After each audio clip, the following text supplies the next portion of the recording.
Vous aussi, vous souhaitez changer de vie ? Que vous soyez salarié, chercheur d'emploi ou étudiant, découvrez sur maformation.fr la formation qui correspond à votre projet. Maformation.fr réunit plus de 100 000 offres de formation dans tous les domaines, partout en France. Vous êtes à la recherche d'une formation courte ou longue durée pour changer de métier, acquérir une nouvelle compétence ou enrichir les vôtres ? Vous la trouverez sur maformation.fr. Maformation.fr vous présente L'Envol. Dans quelques instants, je vais me mettre en mode professionnel. On serait vraiment ravis que ça se passe en interaction avec vous. Donc l'idée, c'est que ce soit vraiment un échange avec nos invités et vous.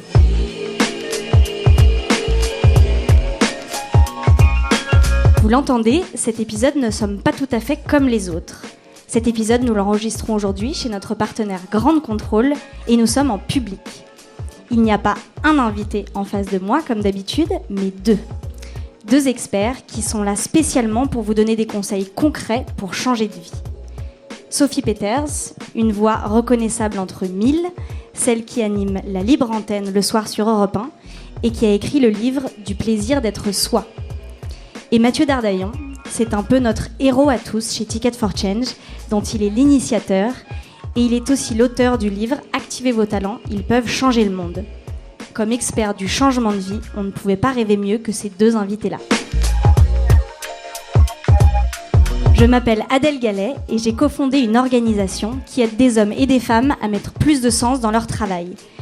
Des changements de vie, je vous en ai déjà fait découvrir plusieurs dans les précédents épisodes de L'Envol. Ça vous a peut-être inspiré. Eh bien, cet épisode spécial va, j'en suis sûre, vous donner envie de passer à l'action. Bienvenue dans L'Envol.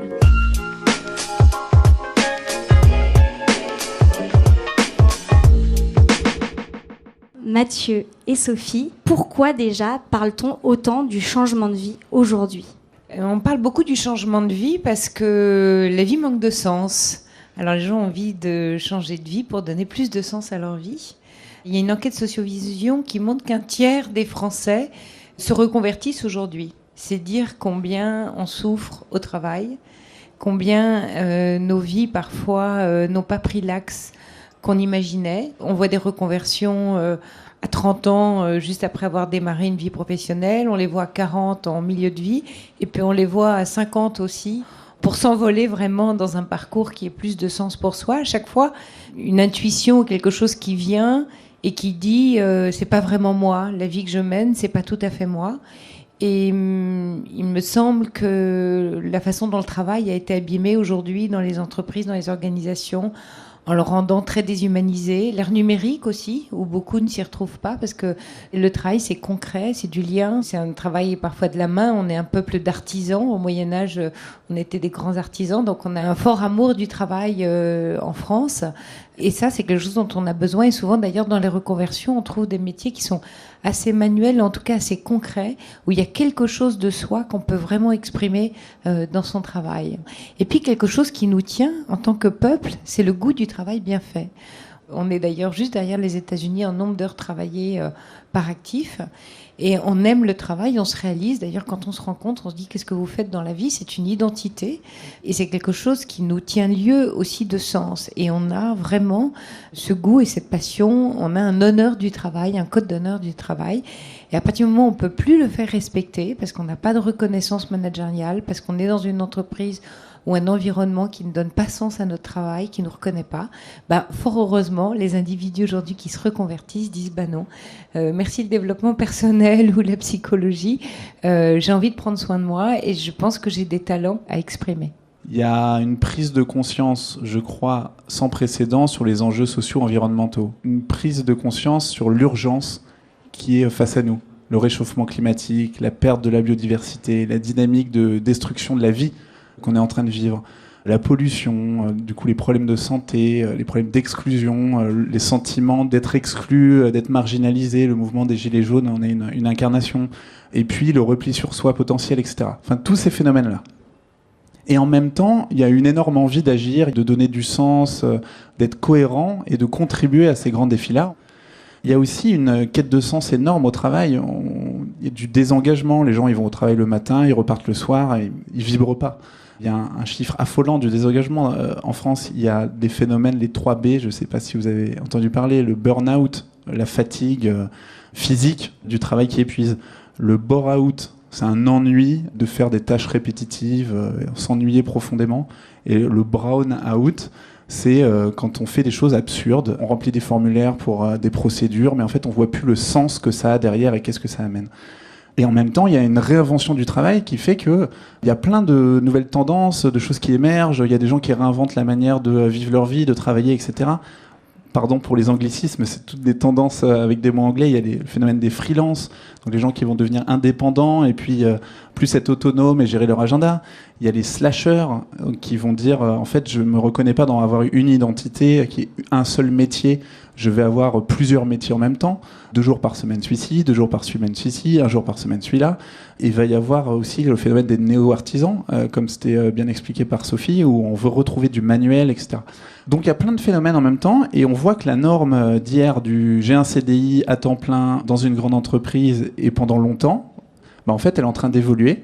Les gens ils ont envie trouver du sens, d'être alignés dans ce qu'ils font, de contribuer à quelque chose qui leur parle, et de ne pas contribuer à un système qui est absurde, où ils ne se retrouvent pas, ils sont un maillon d'une chaîne, où en fait ils ont l'impression de ne pas vivre leur vie, et d'être exploités, à faire fonctionner un système qui les dépasse. Donc ça émerge énormément, et donc je pense que ça explique tous ces phénomènes, toutes ces questions autour du changement de vie.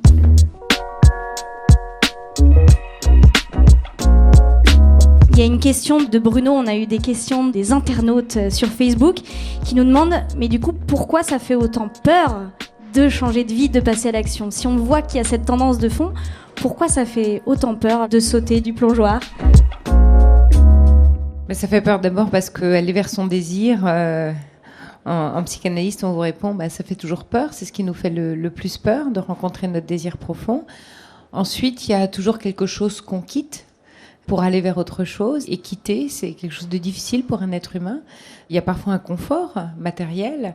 Il y a plein de questions. On voit d'ailleurs dans l'envol ou dans certains témoignages des personnes qui se sont inquiétées de savoir dire comment je fais pour mes enfants, pour la vie que j'ai construite. Quelquefois, on a déjà construit un certain confort matériel et on sait que repartir, faire des sacrifices, où on a peur de la précarité. Alors c'est aussi une tendance très lourde de la société aujourd'hui, c'est qu'à la fois on a tout à fait envie de se réaliser et puis il y a quelque chose de très fort, c'est une envie de laisser une trace, d'avoir un impact dans cette société. Et en même temps, il y a aussi cette angoisse, et si j'échoue, une angoisse de précarité. Donc ces deux mouvements cohabitent, et donc ça lève énormément de peurs, donc des peurs de capacité, et puis c'est aussi passer du fantasme au réel. Et on sait que quelquefois le réel est cruel.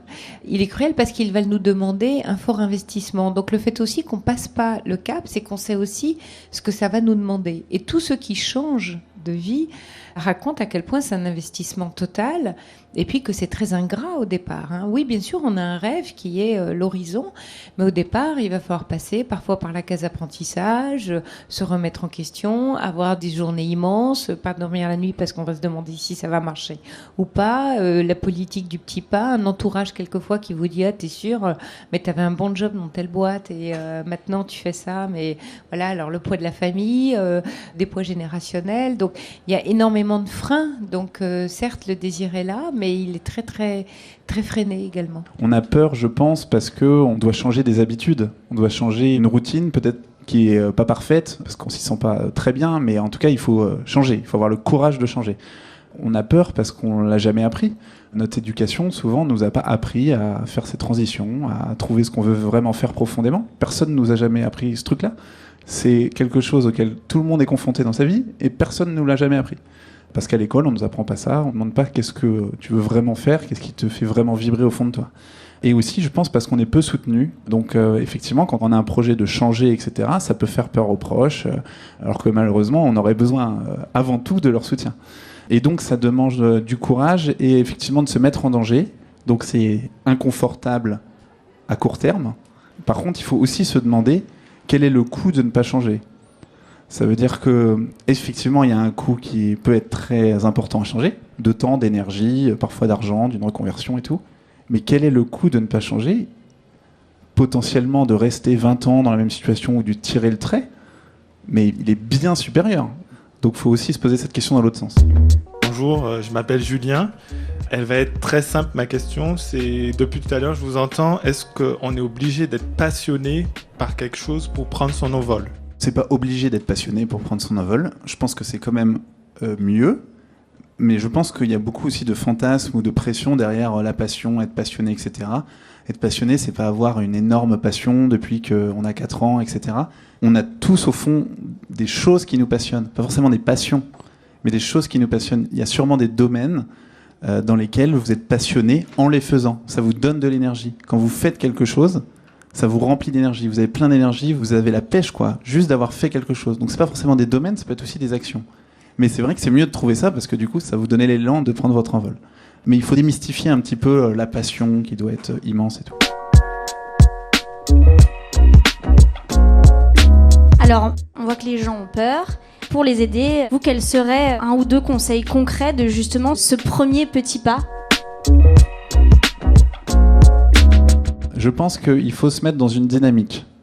Donc ça veut dire qu'au lieu d'être tout seul à ronchonner devant sa situation qui est peut-être pas terrible, où on se sent pas bien, il faut se mettre dans une dynamique et donc rencontrer des gens qui vont pouvoir nous inspirer sur ce qu'ils font, et ça va pouvoir nous donner des idées, nous donner envie, nous faire réfléchir, et aussi se mettre dans une dynamique avec d'autres personnes qui sont en quête de sens, potentiellement de transition, de reconversion, avec un petit groupe de 3, 4, 5, s'encourager.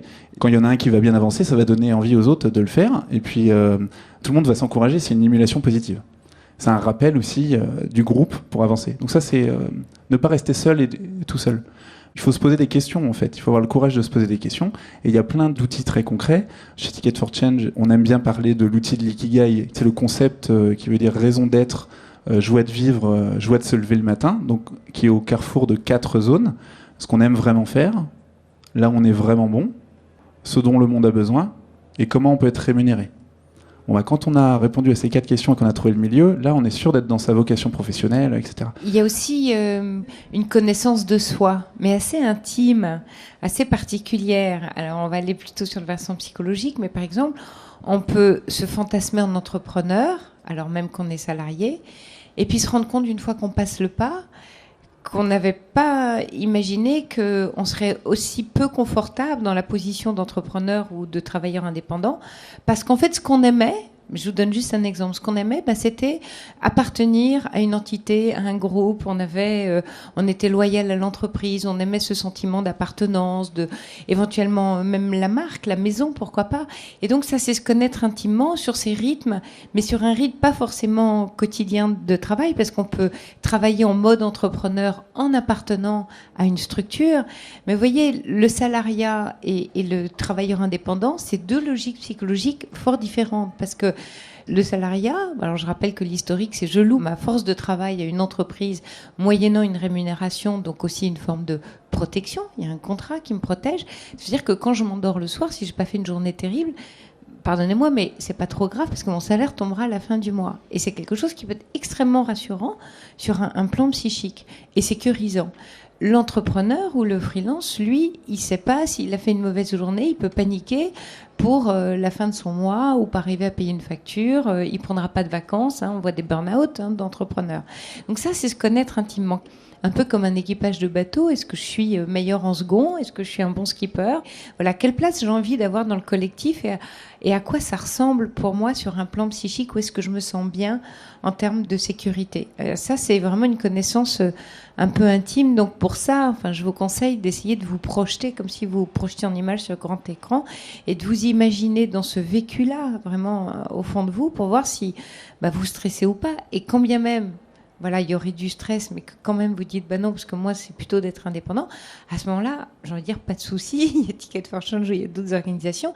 Et puis de se dire aussi que son talent, c'est souvent ce qu'on fait très, très bien, dont on n'a absolument pas conscience, et dont vos amis, vos proches vous disent, non, mais alors là, quand tu fais ça, quand tu dis ça, c'est vraiment formidable, ou t'as appris à faire ça. Et vous dites, non, c'est rien du tout, parce que ça, j'ai toujours fait, je sais très bien le faire. Allez regarder ça, parce que cet endroit-là de vous, il y a un talent caché, il y a quelque chose sur lequel vous n'avez pas misé, pourtant que vous faites facilement. Et souvent, ça encore, c'est l'image du travail égale tripalium. On se dit qu'un travail, c'est là où on fournit l'effort. Et donc, c'est forcément ce qui fait souffrir, en tout cas ce qui nous est difficile. Alors, c'est pas tout à fait vrai, parce que là où il y a le travail, il y a aussi de la passion, il y a aussi quelque chose qu'on fait facilement et qu'on aime faire. Maintenant, pour le faire très très bien, bah oui, là ça va nous demander du travail, on va retrouver le tripalium, oui, on va trouver de l'effort, éventuellement de la souffrance, éventuellement du courage, mais effectivement, et là on passera vraiment au talent avéré et à la reconnaissance. Voilà. Mais le talent en germe, c'est quelque chose à bas bruit, mais qui est déjà là, et on en a tous un, c'est très rassurant. Un conseil concret, ça pourrait être d'aller tester, en fait, concrètement.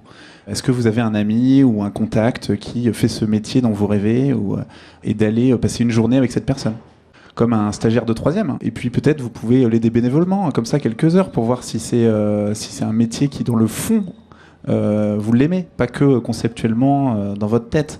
Et donc vous pouvez passer quelques jours comme ça, faire une transition où vous testez 1 semaine, 2 semaines, 3 semaines. Il n'y a qu'en faisant en fait que vous saurez si c'est ça qui vous plaît profondément. Et ça marche sur une grande reconversion, mais ça peut être sur des choses plus petites, hein. Ça peut être 1 heure par semaine de se former à quelque chose de nouveau pour changer un peu son métier et avoir des nouveaux aspects dedans. Enfin, je veux dire, en le faisant et en voyant sur le terrain si ça vous plaît, ça va vous nourrir aussi et vous aider à mieux vous connaître et savoir ce que vous voulez vraiment faire.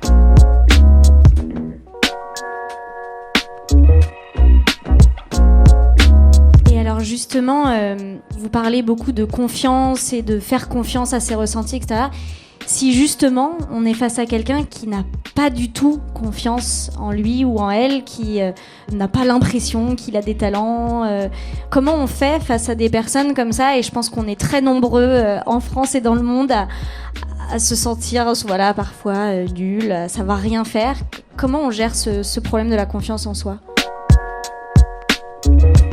C'est un vaste sujet, hein, mais peut-être pour donner une piste potentielle, déjà se dire je ne me résume pas à mon travail et puis à ce job où je suis pas hyper satisfait. J'ai plein d'autres aspects de moi qui sont pas forcément exprimés là-dedans. C'est plutôt mon travail qui est pas le bon pour moi, mais je peux trouver la flamme et être excellent dans quelque chose. Et donc il y a dans ma vie personnelle, il y a dans d'autres expériences professionnelles, associatives, etc. Il y a forcément des choses à aller trouver qui vont être magnifiques. Comment faire potentiellement? Vous pouvez envoyer un mail à 10 personnes, votre famille, votre employeur, votre ancien employeur, vos amis, etc. Je suis en réflexion professionnelle, j'essaie de trouver vraiment mes talents, etc.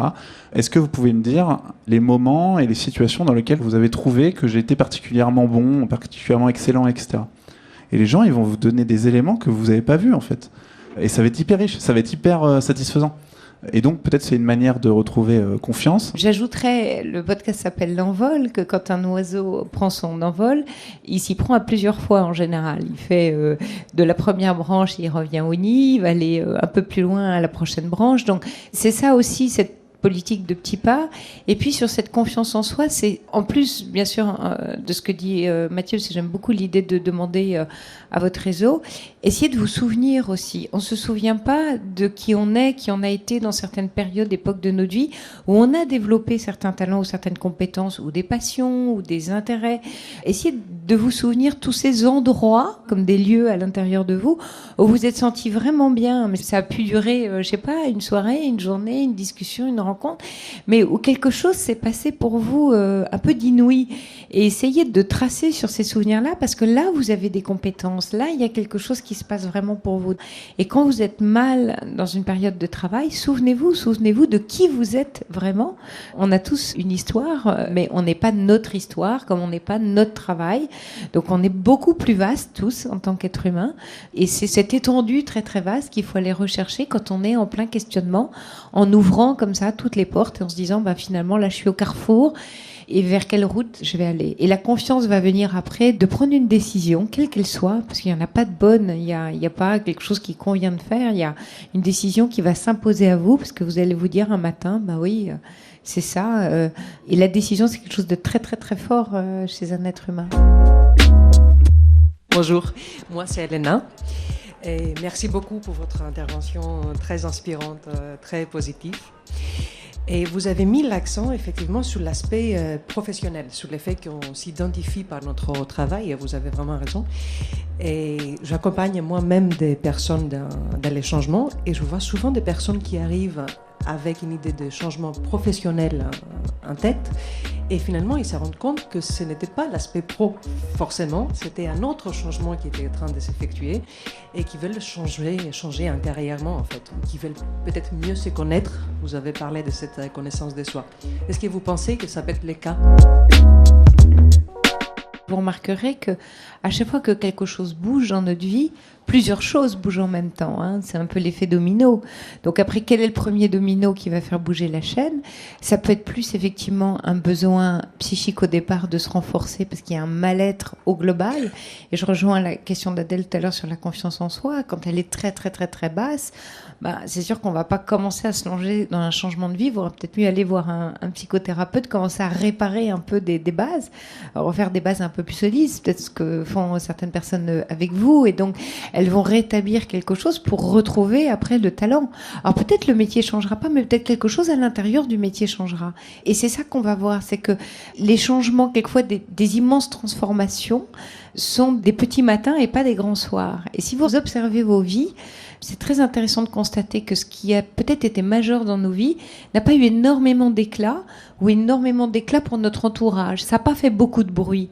Mais à l'intérieur, dans notre façon de vivre notre vie, quelque chose a radicalement changé. Donc on peut rester dans la même entreprise, voire dans le même métier, mais la façon d'exercer son métier peut être totalement différente du jour au lendemain. Parce que ça aura été en amont tout un chemin. Donc, au moment donné, vous savez, c'est comme un point de bascule. C'est qu'il y a des transformations qui sont sourdes. Souvent, toutes nos transformations sont très intérieures. Elles se font à l'intérieur de nous par des méandres. Voilà, on est dans ce mouvement-là. Et puis, à un moment donné, un peu comme les plantes au printemps, elles ont passé un long hiver et puis tout d'un coup, hop, ça éclot. Et quand ça éclot, tout d'un coup, ça va pousser assez vite. Et il y aura une transformation qui sera opérée.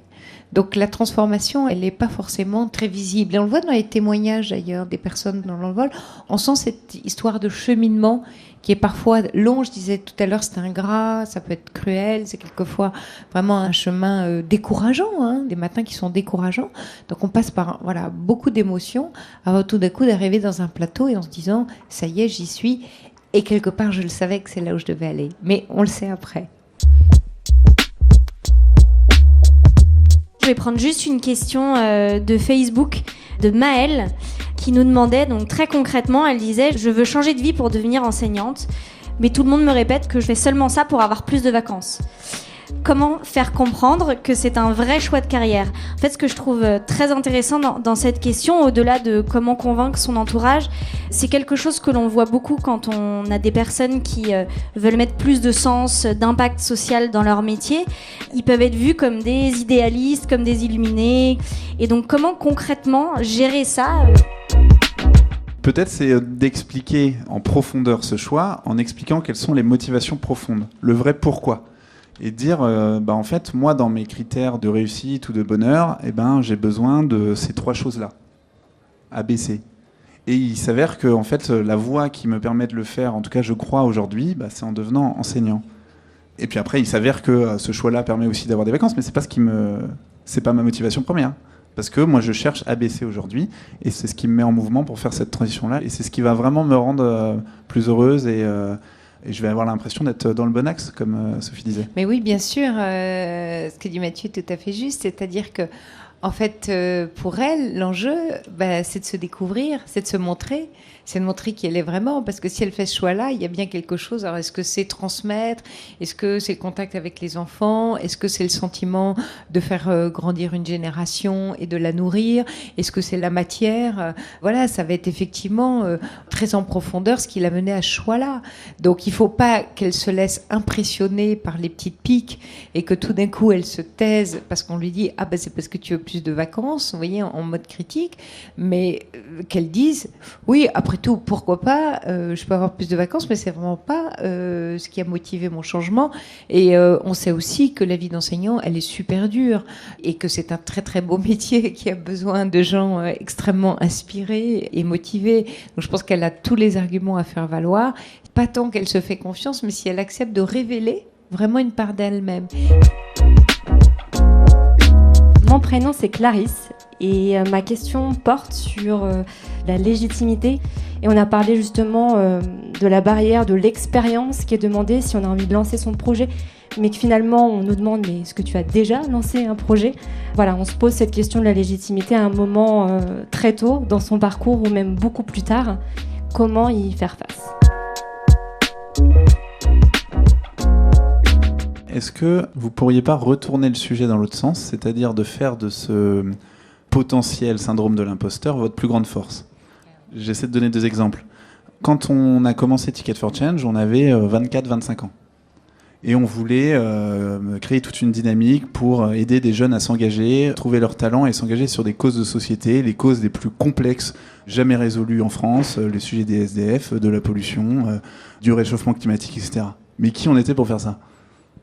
On ne s'est pas trop posé la question. On a essayé d'en faire une force. Ça veut dire que nous-mêmes, on se posait les questions, donc on était légitime d'une certaine manière. Et en fait, notre force, c'était notre audace, notre naïveté peut-être, se dire qu'on pouvait faire quelque chose. On avait une énergie folle, et les gens, parfois, nous soutenaient parce qu'on était jeunes. Donc notre trop grande jeunesse et le fait de ne pas avoir d'expérience, les gens avaient un coup de cœur, mais ils sont fous ces gens, donc j'ai envie de les soutenir. Le syndrome de l'imposteur, il arrive à des personnes qui ne sont évidemment pas des imposteurs. L'imposteur, il ne le ressent pas du tout. Quand on est un imposteur, on n'a pas de problème de légitimité parce qu'on est de fait un imposteur. Donc quand on ressent ça, je vous rassure, c'est normal. Et comment ça se, entre guillemets, soigne ou comment ça se travaille ? C'est en montant sa compétence. C'est-à-dire que ne vous découragez pas. Quand vous sentez une faiblesse en termes de légitimité, allez chercher les compétences qui vont vous rassurer vous, pas qui rassuraient votre auditoire. Bonjour, je m'appelle Claude. Voilà, j'ai bien vu que beaucoup de personnes compétentes dans leur domaine veulent changer. Et compétentes veut souvent dire aussi diplômée. Maintenant, c'est plus diplômé, c'est archi-diplômé. Moi, je me pose la question pour quelqu'un qui est très modérément diplômé. C'est sûr que c'est un défi pour des personnes qui sont moyennement diplômées ou pas du tout. Mais je pense que la manière de faire la différence, justement, quand on a cette contrainte-là, justement, c'est de faire appel à ce qu'on a d'unique, à ce qui nous passionne, ce qu'on a appris par soi-même. Et comme je le disais tout à l'heure, de plus en plus, les entreprises vont regarder les talents, le potentiel, l'envie, parce qu'elles sont obligées, en fait. C'est là où ça vibre, c'est là où il y a de la valeur. La valeur, elle n'est pas dans le diplôme. Elle est dans la capacité des gens à faire des choses.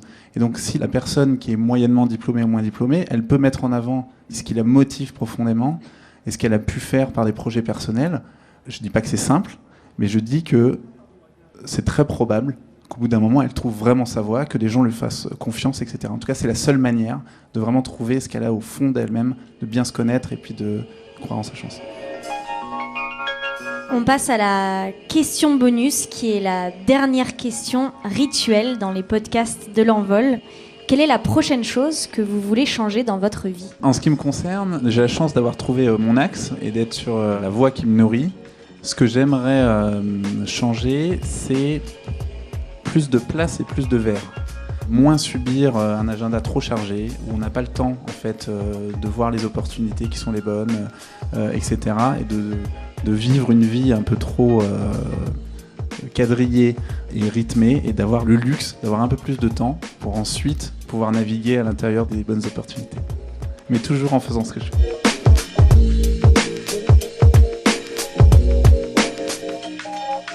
Alors moi, il n'y a rien. Je ne changerai rien, mais je transforme.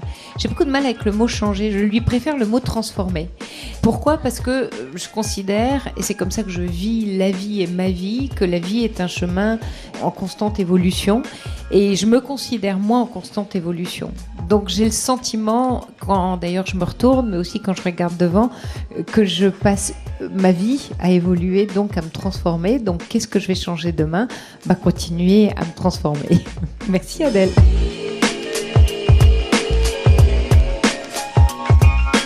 Vous venez d'écouter un épisode très spécial de l'Envol, un podcast produit par Europe 1 avec Ticket for Change et Grande Contrôle, avec nos deux invités, Sophie Peters et Mathieu Dardaillon, qu'on remercie beaucoup d'avoir fait ce bout de chemin avec nous. Merci.